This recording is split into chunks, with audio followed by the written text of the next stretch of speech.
Shy Bro, Father James with Father Hank. Hey. And Seminarian Kevin. What up? So we watched the other night The Professor and the Madman. Madman. On Netflix, which is based off of the book by Simon Winchester. Good old Winchester. Did not know that. Mel Gibson plays James Murray, who was the main editor of the Oxford English Dictionary. The first one. The original one. The original. Started, The what, big one. 1879? Yep.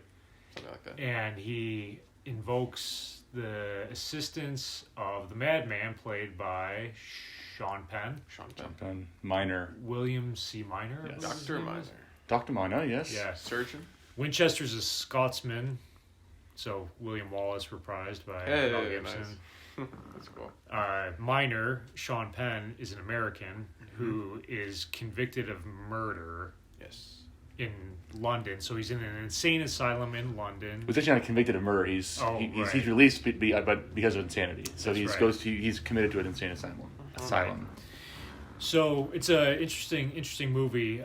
Mel Gibson's character, they're trying to, well, not just define every word of the English language, but every possible use of the word and the origin of it. Like it's the change of the meaning over time. So he, in a democratic fashion, he invokes the population to submit, basically read books and submit words and how they're used. Yeah, right. So the Madman is just, he's incredibly brilliant, so he just starts reading a whole bunch of books because he's got nothing else to do in the insane asylum, and reading helps his mental state, and he just submits more than 10,000 words, I think, to Mel Gibson. Story of redemption, story of faith. Well, yeah, at the same time, the doctor in the insane asylum, Dr. Minor, is reconciling with the wife of the man that he killed. And she, first of all, doesn't want to see him, but then he offers her his full pension from the army as in reparation, and then starts to maintain a friendship with her, and then it kind of even moves beyond that. And so he's very conflicted as to why I've killed this man's husband. I don't deserve mercy. I don't deserve justice. I am where I'm supposed to be in this, locked away, and so he doesn't know what to do with that. And Mel Gibson is incredibly brilliant, but he doesn't have any formal education, but he goes before this board at Oxford and is granted permission to do this, but he's kind of looked down upon because he doesn't have the formal education. But he and Sean Penn become good friends, and Gibson, once it's discovered that he's invoking a madman who submitted most of these words, I mean, it seems it's seen as a black mark on the Bible, not the Bible, the dictionary. His wife doesn't like it, so you kind of see the two characters coming together, parallel trajectories. What do we think of the movie? I'd be really interested to read the book because I didn't know it was a book. Yeah. But I think we all kind of felt that the beginning had a really strong start, and the connection that was finally made with Mel Gibson and Sean Penn's characters was really redeeming. There was some interesting dialogue back and forth.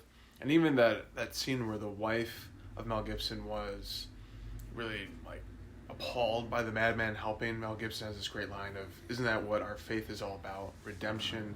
Even a man caught in such sin can have a new hope and stuff." So it'd be interesting to see if the book goes into greater detail About that. Yeah.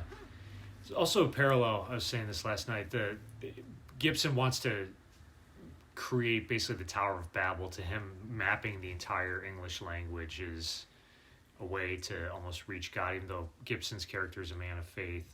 But that soon crumbles. He realizes, one, that the language is always recreating itself, or new words are being made up, so you can never really totally control the English language, and there's, I don't know, pitfalls, so forth. So that was kind of interesting. Yeah. Would you recommend it? Would you recommend the movie to families? No. There's a particular scene where towards the ending. the ending is little dark. Devolves back into a little bit of madness. So that part is maybe a little intense. I think the Madman's character is, of course, very fascinating because of his insistence that he does not deserve any sort of redemption. He doesn't deserve love. He doesn't deserve any of these things. And I think many of us can fall in that same trap of like not deserving this, and that when we're feeling loved at some point or feeling respected, then we're kind of he kind of gets in this rhythm where he's not having any episodes or anything like that when he's creating for Mel Gibson, when he's making the words, he's focused, he's fine. And it isn't until when he feels like this love creeping back into his life that he's almost scandalized by it and can't function, because he has nowhere to turn. When he doesn't feel like he can turn to Mel Gibson, he definitely can't turn to the guys in charge of the asylum. They run him through these awful experiments trying to cure him. Yes.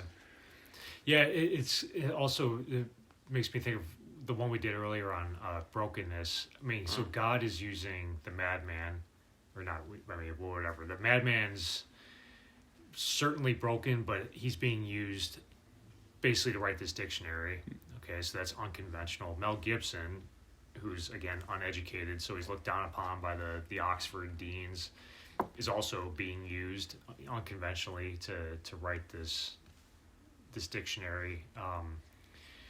All of us with our weakness and brokenness, things that maybe are dark and cause shame, actually can be used for some greater purpose. I like how for part of his rehabilitation and the beginning, again, like the doctor, the asylum, kind of has a good note to him, and towards the end it gets really weird. But the good note is that he notices that for Sean Penn's character to give him work is helpful. There's something that brings out his dignity again, of his mind and soul kind of interacting again with something that's outside of himself, instead of being so turned in on his guilt and despair, which really causes his neurosis or schizophrenia. So the work is good for him. The friendship is edifying because here he finds another person like him with interests in language, and interests in truth, the poetry of our words. And then there's the young woman, the wife, or the widower. Because there's a desire to make amends. There's a desire to even help her to learn how to read and write. But it kind of forms these friendships around him. And that is also healing, being healed in community. Has a really big point, I think, in the movie. So, the professor and the Madman. Kevin is our local madman, as he does crossword puzzles. He's a real wordsmith in the rectory. When they're not being ruined by Father Hank. Kevin Gregus is the answer. Just right into all the boxes. Oh my. Easter Bunny. Yeah. All right. Well, Kevin's Uber is just about here, so have a good day, everyone. Thank you. God bless. Peace. Later.